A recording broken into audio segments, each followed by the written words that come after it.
My name is Olivia Harrison. I'm 37 years old. 3 weeks ago, my parents walked into the marble lobby of Springfield Memorial Hospital and demanded to meet their grandson, a young cardiac surgeon they had only just seen on the evening news. They were dressed like they were attending a charity gala. My mother carried a cream Hermes Birkin-like armor. My father kept checking his Patek Philippe, as if time itself still belonged to him. They told the receptionist, very loudly, that they were family. What they did not know was that 20 years earlier, they had signed a document saying I was not. And what happened next changed everything. Before I take you back to the night they threw me out, subscribe only if stories about quiet strength, family betrayal, and hard-earned peace speak to you. Now let me take you back. I was 17 years old in October of 2004, when I stood in my parents' living room in Springfield, Connecticut, holding a positive pregnancy test in my shaking hand. The room was perfect, like everything in my parents' house. Italian marble floors, a crystal chandelier, family portraits lined up above the fireplace, all of us wearing white shirts and controlled smiles. My mother, Margaret Harrison, looked at the test like it was something dirty.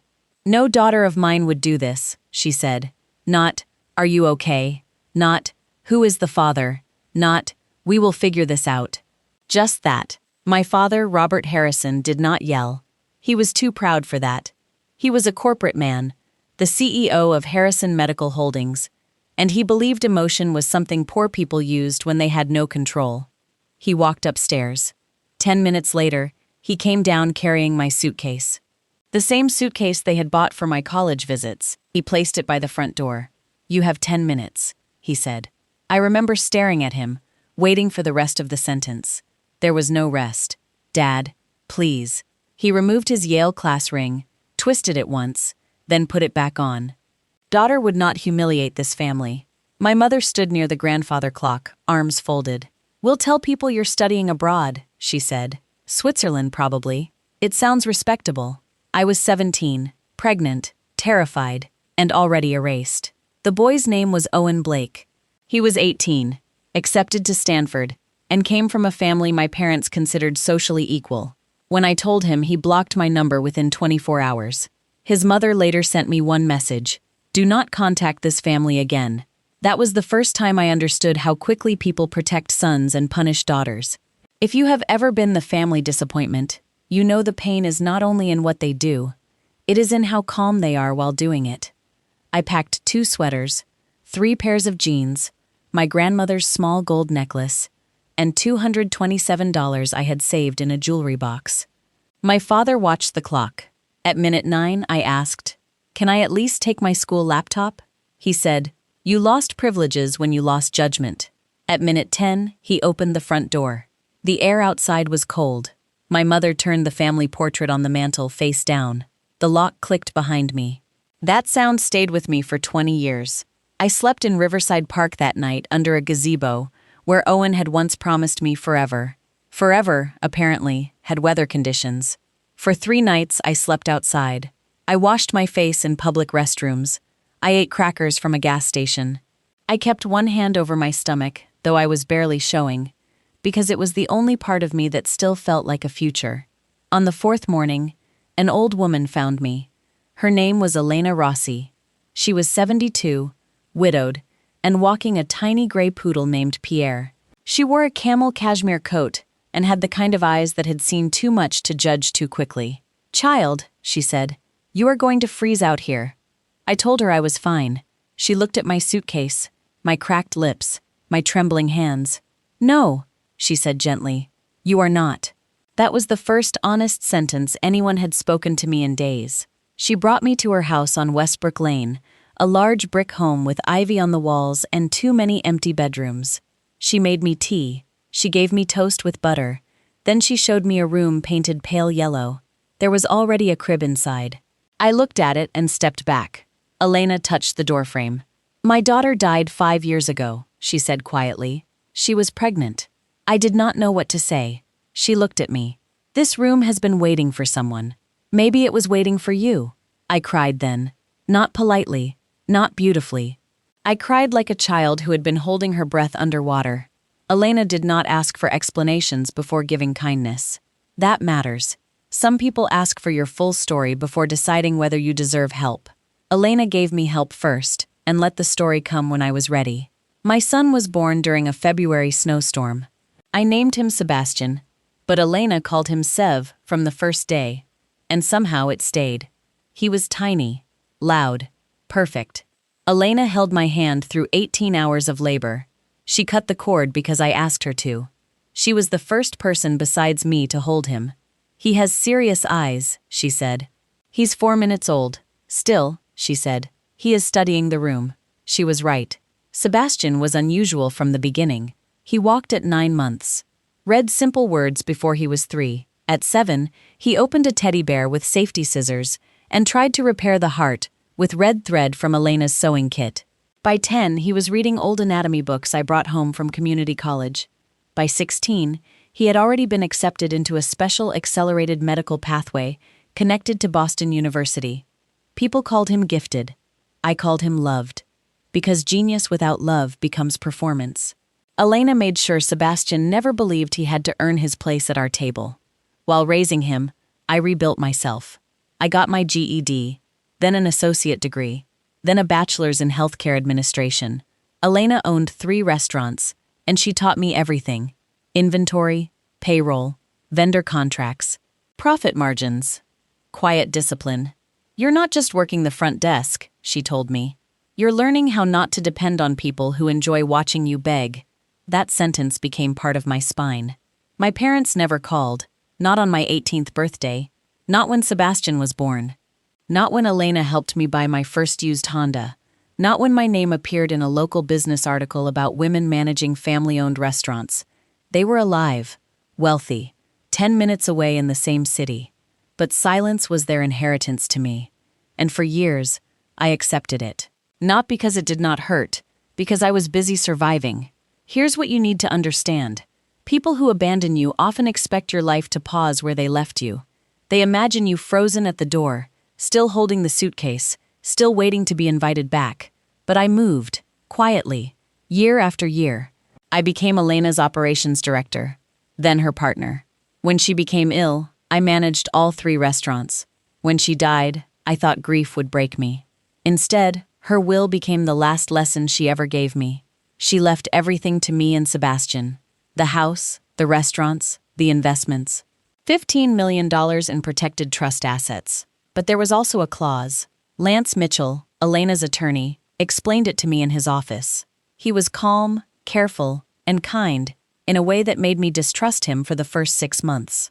Elena added a family protection provision, he said. What does that mean? He slid the document across the desk. It said that any biological relative who had previously abandoned, disowned, rejected, or denied responsibility for me or my child would be permanently barred from receiving, controlling, contesting, or benefiting from Elena Rossi's estate. I read it twice, then a third time. Elena knew they might come back, Lance said. I looked at him. Why would they? He did not smile. Because people who reject you when you're vulnerable sometimes return when you become valuable. But I'm getting ahead of myself. For almost 20 years, my parents stayed gone. Then Sebastian became famous. At 20, he was featured in a national medical segment after assisting in a groundbreaking pediatric cardiac procedure. At 21, he became the youngest department-level surgical fellow ever appointed at Springfield Memorial's Cardiac Institute. The headline was everywhere. Young surgeon saves 3 children in 1 week. His photo was on television, online, in hospital newsletters, even on the digital billboard near the interstate. Dr. Sebastian Harrison. My maiden name. The name my parents thought they had buried. The first voicemail came the next morning. Olivia, my mother said, as if 20 years had been a long lunch. We need to discuss our grandson. Our grandson. Not your son. Not Sebastian. Not the child we abandoned before birth. Our grandson. I deleted the voicemail. Then came the emails. Formal. Polished. Cold. Dear Olivia, recent news has brought Sebastian's achievements to our attention. As his grandparents, we believe it is time for healing. Healing.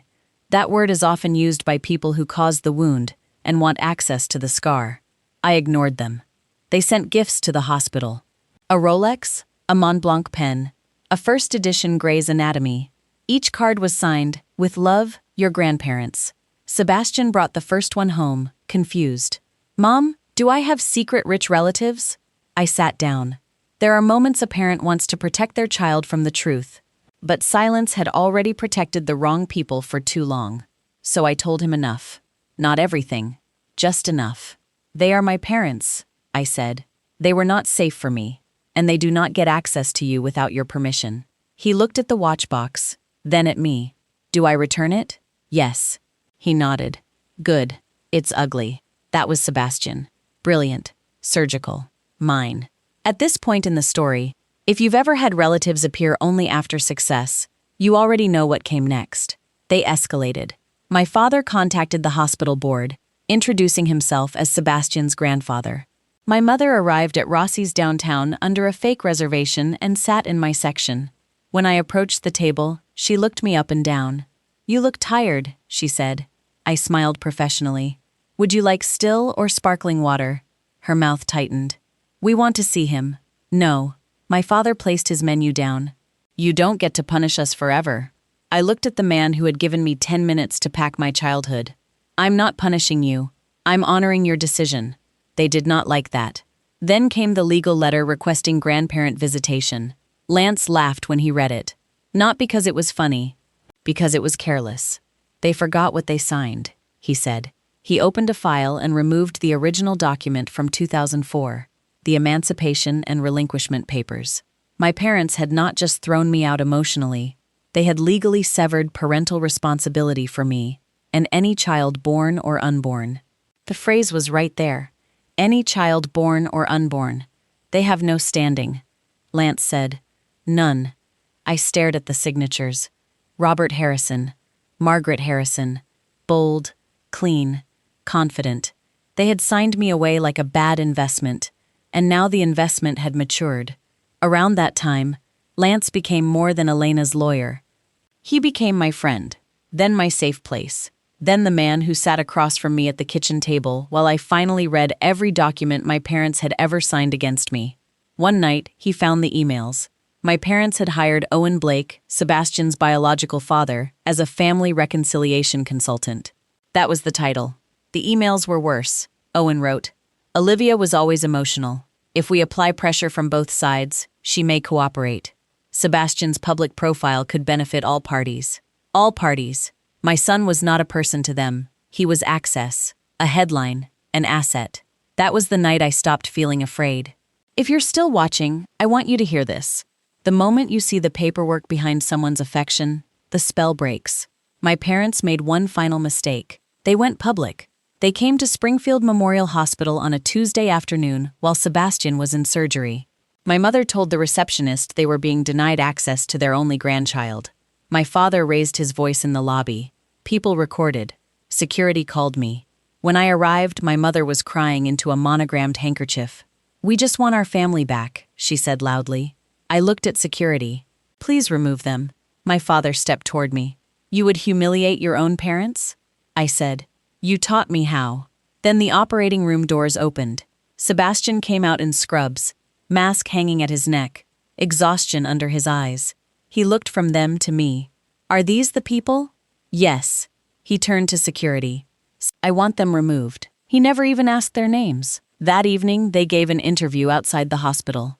My mother wore a cream St. John's suit. My father wore a navy tie and grief like a costume. We made mistakes, my father told Channel 7. But family deserves healing. Then my mother looked into the camera. Olivia, sweetheart, we forgive you. They forgive me. For surviving them. The clip went viral. By morning, strangers were calling me cruel. Family is family. Let them meet him. Don't punish old people. The hospital board grew nervous. Harrison Medical Holdings had donated $12 million over the years. My father still had friends in donor circles. A private meeting was suggested, then a public reconciliation, then one supervised dinner. That is how image works. It asks the wounded person to perform peace so everyone else can stop feeling uncomfortable. I said no. Then Lance showed me Elena's final video. She had recorded it a week before she died. Her face was thinner, but her eyes were still sharp. If Robert and Margaret Harrison ever come back, she said, remember this. They are not returning because they love you. They are returning because you became visible. Do not confuse recognition with remorse. I cried quietly. Lance paused the video. You don't have to do anything, he said. Yes, I said. I do. Springfield Memorial's annual gala was scheduled for that Saturday. 500 guests. Board members, donors, local media. Sebastian was giving the keynote about legacy and healing. My parents wanted a public story, so I gave them one. We sent them formal invitations. Table 1, front and center. We also invited Owen. The subject line read, Legal clarification regarding family status. They all came. Of course they did. My mother wore vintage Chanel. My father wore his Yale ring. Owen wore a tuxedo that looked rented because it was. They believed they were walking into recognition. They were walking into records. The ballroom glittered with chandeliers and white orchids. Champagne moved quietly through the room. Cameras lined the back wall. At 8:30, Sebastian stepped onto the stage. He wore a black suit, not scrubs. Calm, tall, steady. I was asked to speak tonight about legacy, he began. For most of my life, I thought legacy meant achievement. Degrees, titles, buildings with names on them. But I learned that legacy is simpler than that. Legacy is who shows up when no one is watching. The room softened. My mother dabbed her eyes too early. Sebastian continued. When my mother was 17, pregnant, and alone, her biological parents gave her 10 minutes to leave their home. The ballroom changed. Forks stopped. Glasses lowered. At table 1, my father's face froze. She slept outside, Sebastian said. Then a woman named Elena Rossi found her and chose her. Not because of blood, not because of reputation, because love, real love, moves toward people in need. He looked at me. Elena was my grandmother. Lance Mitchell is my father in every way that matters. And Olivia Harrison is the strongest person I know. My mother stood. That is enough. Sebastian looked at her calmly. No, it isn't. Lance walked to the podium with the folder. My father rose too. This is a private family matter. I stood from my seat. You made it public. The room went completely still. Lance placed the first document on the screen. October 15, 2004. The relinquishment agreement. My parents' signatures enlarged behind us. Lance read clearly. Robert and Margaret Harrison hereby relinquish all parental rights and responsibilities to Olivia Harrison and any children born or unborn. Someone in the room gasped. My mother whispered, We were under stress. I looked at her. I was 17. She had no answer. Lance showed the emails next. Owen's consulting agreement. The payment terms. The line calling Sebastian a valuable reconciliation asset. Owen stood as if to leave. A security guard stepped gently into the aisle. Then Lance showed Elena's will. The family protection provision. No inheritance, no access, no claim, no legal standing. My father gripped the back of his chair. You can't do this. I walked to the microphone. My voice was quiet. You already did. The silence after that was unlike any silence I had ever heard. It was not empty. It was full of people recalculating, full of reputations shifting, full of my parents finally hearing their own choices spoken without decoration. My mother looked smaller suddenly. Not sorry, just exposed. My father stared at the document on the screen like his own signature had betrayed him. Then he said, almost softly, Olivia, we are still your parents. I looked at him for a long moment. Then I said the 4 words I had waited 20 years to say. You chose this distance. No one moved. No one clapped. Not yet. I stepped away from the microphone, took Lance's hand, and walked out of the spotlight. Not running. Not shaking. Just leaving. Behind me, the board chair announced that Harrison Medical Holdings' donor relationship would be placed under immediate review. The hospital's legal counsel requested copies of all documents. Channel 7 captured everything. By morning, the story was everywhere. The 10-minute parents. That was what people called them. Harrison Medical Holdings stock dropped 18% in 4 days. My father resigned from the board within a week. Owen's consulting payments became part of his bankruptcy investigation. My parents' lawyer advised them to stop all contact. They did. For the first time in 20 years, their silence became a gift. 6 months later, my life is quiet. That is what peace feels like to me now. Not victory. Not revenge. Quiet. Sebastian still works too much. He still calls me after difficult surgeries. Sometimes he comes over and falls asleep on my couch like he is still 12 years old. Lance and I got married in Elena's garden. No chandeliers, no society guests, just white roses, good food, and people who had actually shown up. We opened the Elena Rossi House for young mothers with $5 million in funding. There are 12 bedrooms, a childcare room, a tutoring center, a kitchen that always smells like soup. The first girl who moved in was 17. She arrived with a backpack, swollen eyes, and no coat. When I opened the door, she said, "I don't know where else to go." I thought of Riverside Park, the gazebo, the suitcase, the lock clicking behind me. Then I said the words Elena once said to me, "Come inside. You're safe now." That is my real revenge. Not my parents losing their image. Not Owen facing consequences. Not the applause after the truth came out. The revenge is that their cruelty ended with me. It did not reach the girls after me. It did not define my son. It did not turn me into them. If you have ever been abandoned by the people who were supposed to protect you, I want you to know this. You are not what they called you in their worst moment. You are not the door they closed.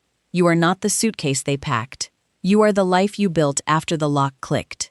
My parents once told me I was a disgrace.